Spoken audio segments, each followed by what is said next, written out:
the tea? What's the tea? What's the tea? What's the tea?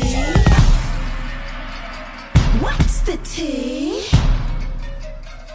What's the tea? What's the tea? What's the tea? Hello everyone, Water Bear here, and I have a quick message that I'm very excited to share about cycles and the Great Conjunction cycle that's going to be occurring in 3 days, okay? Because everyone, a lot of astrologers have been talking about it. It's very, very pivotal. This conjunction occurs every 20 years, but this one that's occurring is going to be resetting the conjunctions in the sign of air for the next 200 years, okay? And this conjunction is also very close to the ecliptic, so it's very close in our visible range from Earth. And the last time that this occurred was like 1600 or something like that, and before then was like 1200. So this is a very pivotal time we're in right now. And I just was reflecting a lot on the event and came with this understanding of cycles, and I've understood it a bit before, but like it really kind of hit me, and so I wanted to share with you guys, okay? And so in life, okay, there are cycles, and that's obvious as hell, right? You know what I'm saying? Nothing is linear in life. Everything's constantly changing. But if you really pay attention to how change occurs, it's in a spiral, okay? Notice a lot of the galaxies, spirals. If you ever see a plant grow in slow motion, it grows in a spiral, okay? All of life is vibration and vibration spirals, all right? Like the wave up and down is vibration, but when you add time, that creates the spiral, okay? But anyway, so life manifests in a spiral, okay? And that has starting points and ending points, but even though it continues, it's cyclical, so it has a cycle-like pattern, okay? And so just thinking about the relationship between the sun and the moon on Earth is really going to explain what I'm getting to now, okay? Anything that begins in life, okay, you have a start point. Yes, obvious, yes, okay, so follow me here. Once you initiate something, for the first half of that cycle, the divine feminine is in play, okay? Let's think about initiating, conceiving a child. That first half of the cycle is the mother nurturing the child, and then the second half is now you birth the child, and now the child is taking care, is doing its thing, you know what I'm saying? When you create an idea, you're brainstorming. All the brainstorming, all the visualization, all of the listening to your desires, those are feminine things. And once you have an understanding of the visual of where you want to go, and you have emotion attached to it, feminine, then the second half of the cycle is taking action on that, masculine. Okay. Let's see, what else? That's just life. It's feminine first and then masculine. You feel your intuition to get a decision, and then you take action, okay? Your heart says something, that person looks really good over there. Then the second half, the masculine, let me take some action, okay? You smell good, a good waft of food somewhere, you're like, then you get the feelings, the desires, that's the feminine. And then what do you do? Let me go that place, let me order this, you take action, okay? And so in life, it's feminine first and then masculine. Now, in society currently, we got everything backwards.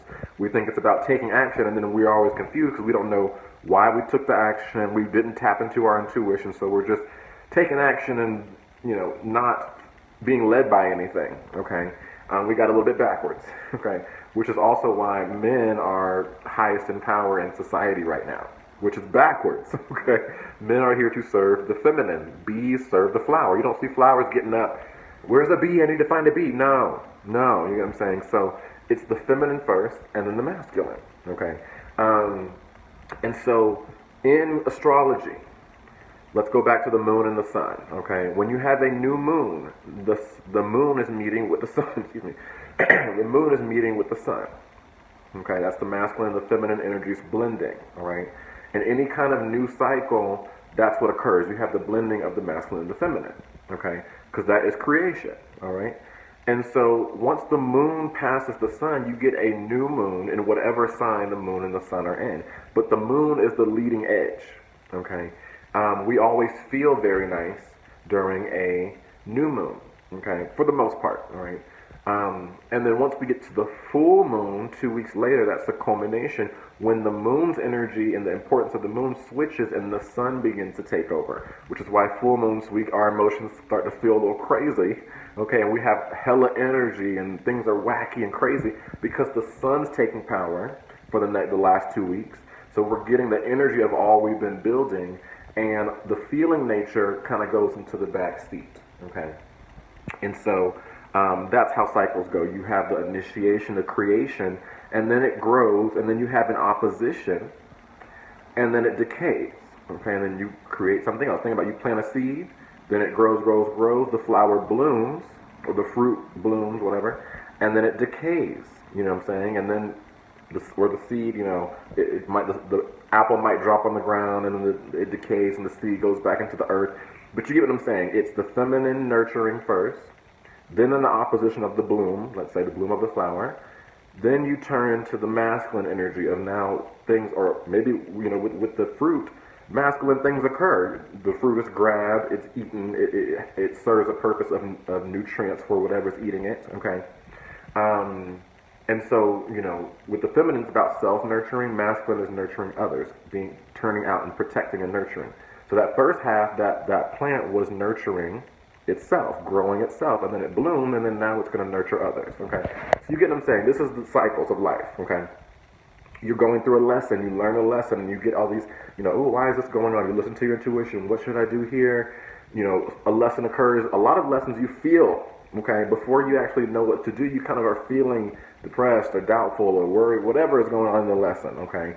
And then after a while, you start to understand the lesson, and then you can now implement, change, you know, take action, okay? So these are how these cycles work, all right? So this great conjunction is the start of a new 20-year cycle and the end of an old 20-year cycle, okay? And the thing about it is, you have to look at the fastest moving planet in astrology is the feminine energy, okay? And the slowest moving in a conjunction, okay? So that's like the sun meeting the moon, okay?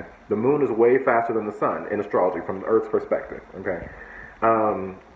And so she's the one passing and hitting the sun every time. The sun is not catching up to the moon, okay? And so this is the fastest moving planet in astrology is always the feminine, okay? And so in this great conjunction, Jupiter is the feminine, okay? At this time, because it's the one passing Saturn, okay? And so back in May of 2000, this was the last conjunction, Jupiter passed Saturn in the sign of Taurus, okay? Then, you know, Jupiter continued, and then they had an opposition 10 years later, where Jupiter is now halfway, well, basically across the sky from Saturn, okay? It's like the full moon.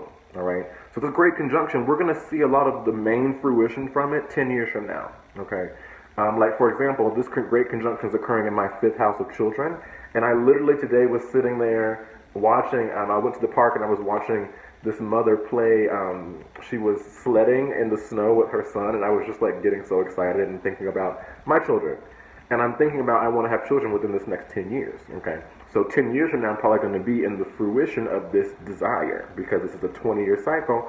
But 10 years from now will be the culmination when the feminine switches to the masculine. So this next 10 years will be me feminine, dreaming, feeling, smiling, hoping of how I'm going to nurture, attracting who's going to help me nurture my children, okay? And then the next 10 years will be the masculine of me actually doing it. You get what I'm saying? So just again, let you know. So what happens with the great conjunction?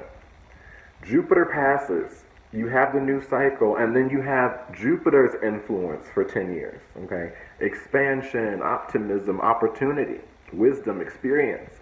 Then, after the 10 years, you go where Saturn takes over, because remember, the masculine takes over the slower planet in a conjunction after the opposition, Okay, like once you have the new moon, you grow to the full moon. After the full moon, you really get the culmination of what your desires were, and it's about taking action, sharing what you want. Like, once you get the bloom of the crop, you now have to cut it. Okay, clear out the fields for new things. You get what I'm saying? The moon after the full moon begins to shed, and we release things. Okay, emotionally clearing as the sun's taking over. You get what I'm saying?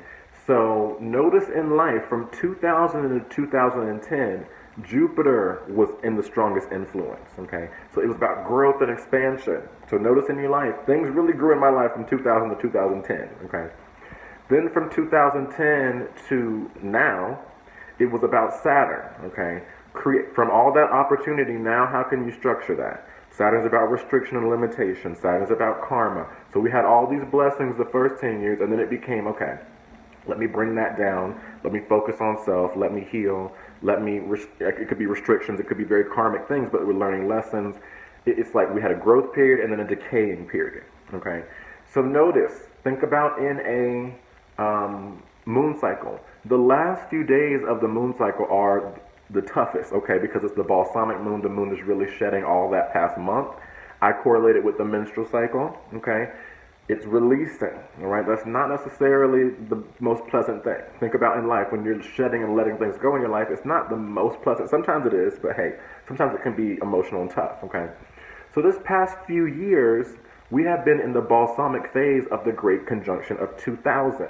Okay, where Jupiter is about to pass Saturn again, but we're really at the last energies of Saturn. So things have really been feeling restricted, decaying, all Saturn thing, limiting, all for the past few years. Okay, but what's about to happen in 3 days, Jupiter is going to pass Saturn and break the limitation and give us expansion for the next 10 years. So this is what I've been focusing on. This is what I was dreaming of. Okay, it took me a minute to get there because I had to explain everything, okay, about cycles. But this is what's happening. Wherever Saturn is in your chart has been restricting you. Okay, I've had Saturn in my 5th house. All right, so let's say Saturn 5th house rules dating. Okay, this past 3 years of Saturn in my 5th house has been the most dry 3 years, y'all. Okay, but I'm hoping that when Jupiter passes Saturn is going to open and give me opportunity in the area of 5th house things, all right? 5th house is also kids and children, all right? Prior to Saturn moving to my 5th house 2.5 years ago, I was teaching everywhere, choreographing, judging, and then after that, Saturn has begun to restrict a lot of those opportunities for me, okay? Purposefully, because it's about maturity, so I had to discern who to teach for, learn about my value in teaching, a lot of things, okay? But now I'm hoping that once Jupiter passes Saturn, it's going to break and open up new opportunities for me to connect with children again, which is what brings a lot of joy to my heart, okay? So I wanted to bring this message for you guys. A lot of new opportunities are breaking and opening up for you. Really look and see where this conjunction is occurring, and just look at that new expansion, because we're shifting from the masculine energy now to the feminine of growth. Okay, so much love, guys. I had to share the message. If you want me to help you out with that, you can get a reading with me, but that's what I got. I'll talk to you later. Enjoy.